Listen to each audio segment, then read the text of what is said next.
지난 시간 우리는 그랄 사람들이 이삭을 쫓아다니면서 우물을 빼앗았던 얘기를 다루고 있었지요.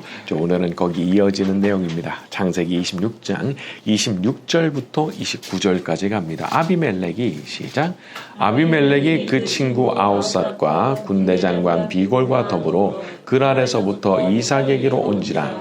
이삭이 그들에게 이르되 너희가 나를 미워하여 나에게 너희를 떠나게 하였거늘 어찌하여 내게 왔느냐. 그들이 이르되 여호와께서 너와 함께 하심을 우리가 분명히 보았으므로 우리의 사이 곧 우리와 너 사이에 맹세하여 너와 계약을 맺으리라 말하였노라.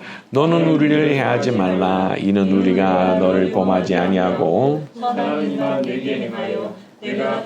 가게 하였음이니라. 이제 너는 여호와께 복을 받은 자니라. 사람들이 찾아옵니다. 이전에는 나한테 그렇게 서운하게 대하고 나를 미워했던 사람들이지만 하나님께서 나한테 은혜 베푸시고 복을 내리시는 걸 보면 사람이 생각이 달라지는 거죠. 그래서 나한테 와서 다시 손을 내미는 겁니다.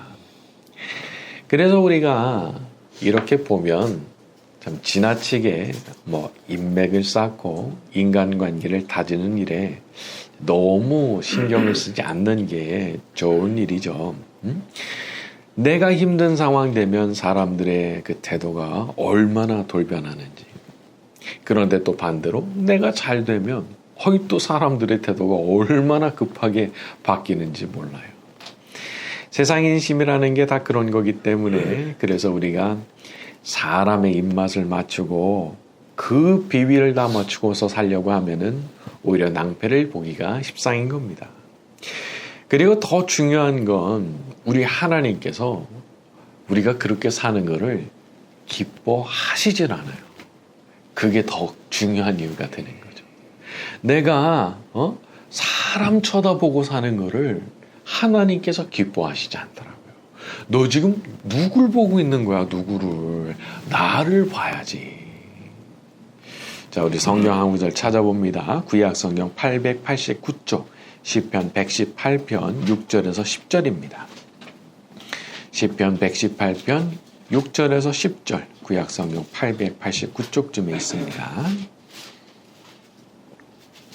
시편 118편 6절에서 10절 구약 성경 889쪽. 자, 여호와는 시작. 여호와는 내 편이시라. 내가 두려워하지 아니하리니 사람이 내게 어찌할까. 여호와께서 내 편이 도사 나를 돕는 자들 중에 계시니 그러므로 나를 미워하는 자들에게 보응하시는 것을 내가 보리로다. 여호와께 피하는 것이 사람을 신뢰하는 것보다 나으며 여호와께 피하는 것이 고관들을 신뢰하는 것보다 낫도다. 문나라가 나를 애웠었으니 내가 여호와 이름으로 그들을 끊으리로다. 우리 하나님은 우리가 사람을 어떤 우상으로 만들어 놓고 그 사람을 두려워하는 그런 것을 기뻐하지 않으시는 겁니다. 하지만 반대로 오직 하나님만 바라보는 사람, 전심으로 하나님만 의지하는 그 사람을 기뻐하시고 그 사람을 위해서 일해 주시는 거죠. 여기 나오는 이 시편의 주인공 얼마나 담대합니까? 문나라가 나를 다 애워쌌지만 내가 여호와의 이름으로 그들을 끊으리로다. 내가 내 하나님의 도움으로 내가 반드시 이길 것이다. 이런 담대한 믿음의 선포가 저와 여러분의 것이 되기를 바랍니다. 자, 우리 30절에서 33절까지 갑니다. 이삭이 시작. 이삭이 그들을 위하여 잔치를 베풀매 그들이 먹고 마시고 아침에 일찍이 일어나 서로 맹세한 후에 이삭이 그들을 보내매 그들이 평안히 갔더라. 그날에 이삭의 종들이 자기들이 판 우물에 대하여 이삭에게 와서 알려 이르되 우리가 물을 얻었나이다 하매 그가 그 이름을 성읍 이름이 오늘까지 부엘세바더라. 자, 그렇게 아비멜렉과 화친의 조약을 맺은 뒤에 좋은 일이 생기는데 우물을 팠는데 또 물이 나왔다는 거예요. 우리 애들한테도 이런 일이 일어날 때가 있습니다. 어떤 중요한 일을 처리하거나 성취를 했는데 딱 그 타이밍에 맞춰가지고 또 좋은 일이 생긴 거예요. 근데 이게 뭐냐? 대체로 하나님께서 우리가 한 일에 대해서 인정을 하시는 경우, 그리고 잘했다고 칭찬하시는 경우에 그런 일들이 생기는 경우가 많죠. 우리 하나님은 우리가 어떻게 사는지, 무슨 일을 하는지를 살피시는 분이십니다. 그래서 잘못한 일에 대해서는 근심도 하시고, 또 잘한 일에 대해서는 칭찬도 하시고 상도 주시고 하시는 거죠. 자, 그런데 그렇게 살피시는 모습이 꼭 뭐와 같냐 하면 부모가 자식을 살피는 것과 같은 거더라고요. 뭘 하는지, 잘하고 있는지 못하고 있는지를 늘 살피는 부모처럼 그렇게 우리를 살피시는 거더라고요. 베드로전서 5장 7절 같은 데를 보면은 너희 염려를 다 주께 맡기라. 이는 그가 너희를 돌보심이라 말씀했습니다. 누가 누굴 돌봅니까? 내가 하나님 돌봅니까? 아닙니다. 하나님께서 나를 돌보시는 거예요. 그렇기 때문에 너의 염려를 다 주께 맡기라고, 다 맡겨버리라고 말씀한 거예요. 그리고 이 맡기라는 단어를 영어 번역될 경우는 거의 캐스트로 번역을 합니다. 그러니까 던지는 거. 그냥 볼링공을 힘차게 그냥 던지는 것처럼 하나님 앞에 내 염려를 다 던지라 이거예요. 우리가 기도하는 것도 이와 같은 일 아니겠습니까? 제가 저의 모든 염려를 하나님 앞에 다 던집니다. 다 맡겨드립니다. 하나님께서 좀 받아주십시오. 우리 예수님도 직접 말씀하셨죠. 수고하고 무거운 짐진 자들아 다 내게로 오라. 내가 너희를 쉬게 하리라. 우리가 우리 하나님께, 우리 예수님께 인생의 수고하고 무거운 모든 짐을 맡길 때 우리 하나님께서, 우리 예수님께서 우리를 돌보아 주실 줄로 믿습니다. 자, 우리 34절과 35절로 갑니다. 에서가 시작. 에서가 40세 헷족색 부에리의 딸 유딧과 헷족속 엘론의 딸 바스맛을 아내로 맞이하였더니 그들이 이삭과 리브가의 마음에 여기 보면은 에서가 아내들을 맞이한 얘기가 나오는데 이 부분을 가만히 보면은 좀 흥미로운 부분이 있습니다. 이전에 이삭은 어떻게 결혼했죠? 아버지였던 아브라함이 결혼 상대자를 찾아줍니다. 그런데 에서는 그렇게 안 해요. 자기가 골라요, 자기가. 그러니까 이게 참 다른 점이죠, 다른 점. 어떤 면에서는 이 에서가 이런 면에서 보면 되게 자신만만한 사람이었던 것 같기도 해요. 부모 필요 없고 내가 데리고 살 사람 내가 결정한다 이제 이런 식으로 생각했는지도 모르죠. 근데 결과는 어땠습니까? 35절에 이삭과 리브가의 근심이 되었다. 너무 근심되는 거예요. 이 며느리들이 들어왔는데 이삭과 리브가가 볼 때 이게 아닌 게 너무 많은 거예요. 그래서 다음 장이 되는 27장 46절 같은 데를 넘어가서 보면은 리브가가 이삭한테 말을 하는데 뭐라고까지 말하냐면 내가 햇사람들의 딸들로 말미암아 내 삶이 싫어졌거늘 이렇게까지 말을 해요. 나 진짜 사는 게 싫다. 그럴 정도로 참 골치 아픈 일들이 이제 이렇게 일어났던 거죠. 자, 이제 이런 배경 아래서 새로운 에피소드가 27장부터 시작이 됩니다. 27장 1절부터 7절까지 갈까요? 이삭이 시작.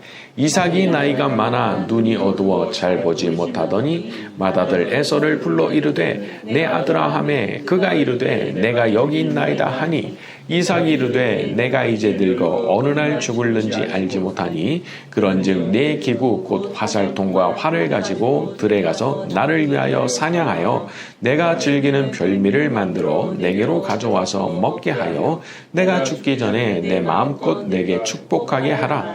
이삭이 그의 아들 에서에게 말할 때 리브가가 들었더니 에서가 사냥하여 오르고 들러 나가매 리브가가 그의 아들 야곱에게 말하여 이르되 내 아버지가 내 형 에서에게 말씀하시는 것을 내가 들으니 이르시기를 나를 위하여 사냥하여 가져다가 별미를 만들어 내가 먹게 하여 죽기 전에 여호와 앞에서 내게 축복하게 하라 하셨으니 이삭이 나이가 많아지고 이제는 눈도 보이지 않는 지경이 됐죠. 그렇게 되니까 이제 내가 떠날 준비를 하고 마지막 축복을 해야 되겠구나 생각이 들어서 에서한테 가서 사냥해가지고 별미를 만들어 오라 말을 했습니다. 자, 그런데 문제는 5절입니다. 이삭이 그의 아들 에서에게 말할 때 리브가가 들었더니 누군가 들은 거예요. 누가 들었어요? 리브가가 그걸 들은 거예요. 그런데 이 리브가가 이삭이 전혀 생각하지 못한 행동을 하는데 야곱한테 가서 그 말을 전하면서 일을 꾸민 거죠. 자, 우리 말이라는 게 그렇더라고요. 누군가 듣고 있는 거예요. 그리고 그 말을 듣고 내가 전혀 생각하지 못한 방향으로 움직일 수 있는 거예요. 하지만 그렇다고 해서 내가 뭐 말을 전혀 안 하고 살 수 있는 건 아니잖아요. 내가 카톡 문자만 하고 가족들도 모르게 하고 그럴 수는 없는 거잖아요. 그렇기 때문에 우리가 두 가지 방향의 기도를 드려야 되는 것 같습니다. 하나는 제가 쓸데없는 소리, 남들이 들으면 모의를 하고 문제거리를 만들 만한 그런 소리랑 아예 입 밖으로 내지 않은 지혜로운 입술이 되게 해주십시오. 이렇게 기도해야 되고요. 또 하나는 혹시라도 제가 모르는 곳에서 제가 알지 못하는 이상한 일들이 벌어지지 않도록 하나님께서 지켜주시고 보호해 주시기 원합니다. 그렇게 기도를 드려야 되는 거예요. 물론 이삭이 했던 말이 전혀 이상한 소리도 아니고 이삭으로서는 당연히 할 만한 겁니다. 하지만 나의 그 당연한 그 말을 듣고 나의 당연한 그 계획을 누군가 듣고 다른 사람들이 밑에서 엉뚱한 일을 꾸미는 일들 얼마든지 있을 수가 있는 거거든요. 사람은 누구도 이런 상황을 완벽하게 통제할 수가 없습니다. 그래서 우리가 하나님 앞에 은혜를 간구하는 거잖아요. 제가 못하니까 하나님께서 좀 도와주십시오. 우리 하나님은 하나님을 의지하는 사람의 기도를 들으십니다. 의지하는 사람. 내가 다 통제할 수 있지. 내가 다 잘할 수 있지. 라고 스스로 생각하는 사람 도와주실 게 없어요. 아니 자기가 다 잘한다는데 그럼 네가 해봐라 하시는 거죠. 미국 영화나 드라마를 보다 보면은 이제 이런 장면이 이제 자주 나오더라고요. 어떤 리더가 사람들이 이끄는데 지금 난리가 났어요. 그러니까 리더가 안심시키기 위해서 무슨 말을 하냐면 모든 것이 통제되고 있다 그 말은. 모든 것이 통제되고 있으니까 안심하라고. 글쎄 정말 그렇게 모든 것이 내 통제권 안에 다 들어와 있는 걸까요? 사람이 착각을 잘해요. 내가 볼 때는 다 내 손바닥 안에서 움직이는 것 같지만 사실은 아닌 경우가 너무 많이 있는 거죠. 그러니까 이걸 아는 사람은 하나님 앞에 엎드릴 수밖에 없는 거예요. 그러니까 이게 자기가 그런 한계가 너무 명확한 존재라는 것을 인정을 못하는 사람일수록 사실은 이게 떨어지는 거예요. 정말 똑똑하다면 내가 통제 못하는 게 너무 많다는 사실을 인정하고 딱 무릎 꿇어야 되는 거거든요. 인간은 그렇게 할 능력이 없어요. 누구만 그렇게 하실 수 있어요? 누구만 모든 것을 통제 아래 두실 수 있습니까? 전능하신 하나님만 그렇게 하실 수 있는 거예요. 그래서 우리는 우리 자신의 지혜를 믿는 사람이 아니고 하나님 지혜를 믿는 사람들이고 우리 자신의 능력을 믿는 사람이 아니고 하나님의 능력을 믿는 사람이고 그래서 온 마음으로 하나님 의지하면서 살아가는 사람들이죠. 자, 항상 전능하신 우리 하나님을 마음속으로 100% 의지하며 살아가는 저와 여러분이 되기를 바랍니다. 자, 우리 8절부터 13절까지 갑니다. 그런즉 시작. 그런즉 내 아들아 내 말을 따라 내가 내게로 명하는 대로 염소떼에게 가서 거기서 좋은 염소 새끼 2마리를 내게로 가져오면 내가 그것으로 내 아버지를 위하여 그가 즐기시는 별미를 만들리니 내가 그것을 내 아버지께 가져다 드려서 그가 죽기 전에 내게 축복하기를 위하여 잡수시게 하라. 야곱이 그 어머니 리브가에게 이르되 내 영에서는 털이 많은 사람이요 나는 매끈매끈한 사람인즉 아버지께서 나를 만지실진데 내가 아버지의 눈에 속이는 자로 보일지라 복은 고사하고 저주를 받을까 하나이다. 어머니가 그에게 이르되 내 아들아 너의 저주는 내게로 돌리리니 내 말만 따르고 가서 가져오라. 자, 리브가가 이런 식의 계획을 꾸민 일이 사실 어떤 큰 맥락에서 보면 예언이 성취되는 과정이긴 합니다. 왜냐하면 태어나기 전부터 하나님께서 큰 자가 어린 자를 섬기리라 말씀하셨기 때문에 결국은 장자권이 이제 야곱한테로 넘어가는 게 맞아요. 자, 하지만 그렇다고 해서 이 장면에 나오는 리브가가 잘못이 없느냐? 그건 아닙니다. 첫째, 자기 남편 속였죠. 잘못이 아니에요. 잘못이죠. 아니, 자기가 볼 때 아니다 싶으면 설득을 해야지. 앞이 안 보이는 남편이라고 이렇게까지 무리한 방식으로 이렇게 해요. 둘째, 야곱한테 아주 나쁜 본을 보여주죠. 애한테 아니 얘는 지금 하기 싫어하잖아요. 거짓말 해가지고 축복을 가로채는 짓을 하라고 이걸 가르친 거예요. 이렇게 보면 리브가가 참 재빠른 사람이기도 하고 이게 뭐 머리가 팽팽 돌아가는 사람이지만 그렇게 성품이 좋고 착한 사람은 아니라는 생각을 하게 돼요. 그리고 너무 슬프게도 대가를 치르게 되는데 이제 야곱을 영영 보지 못하게 됩니다. 자기는 야곱 좋아하니까 편애의 마음으로 야곱한테 좋은 일 만들어 주려고 이런 짓까지 했지만 결국 어떻게 돼요? 이걸로 끝. 이제 죽을 때까지 야곱의 얼굴을 못 보게 되는 그 일을 자기 스스로 하게 되는 거예요.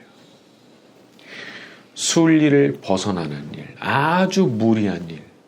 근데 그런 걸 내가 원하는 걸 얻기 위해서 버리면요, 결과는 전혀 생각하지 못했던 참담한 결과가 나올 수도 있는 겁니다.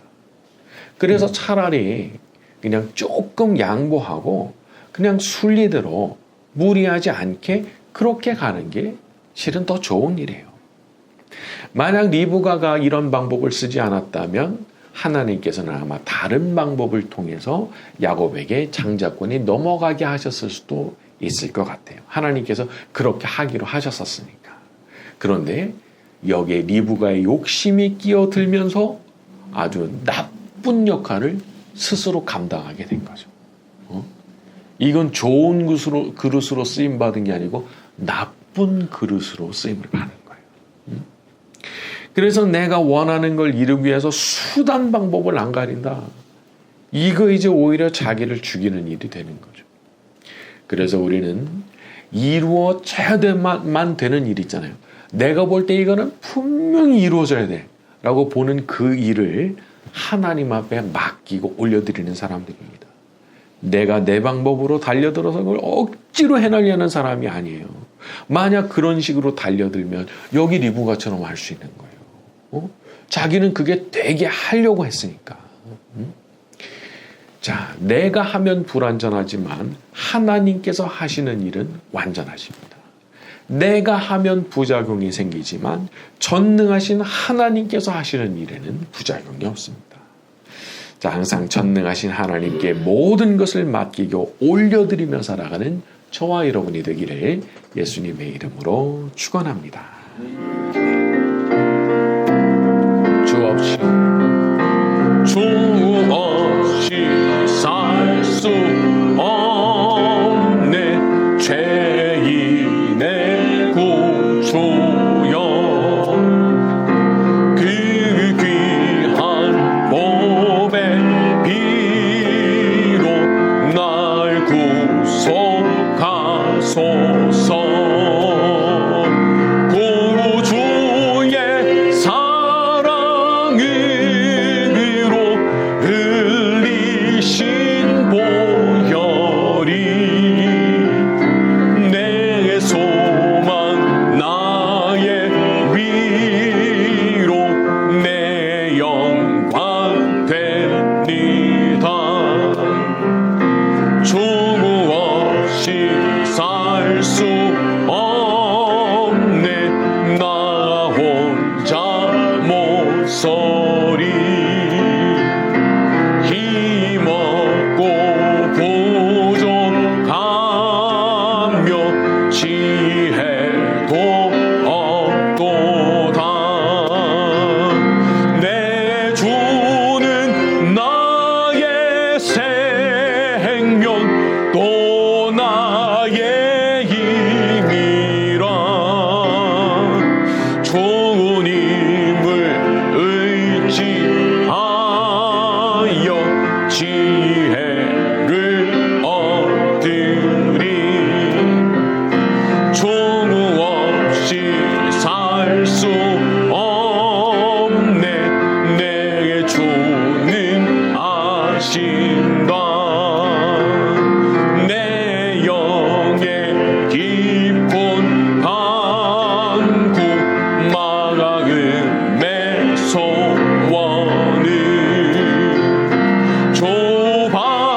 그 무엇도 나를 채울 수 없네.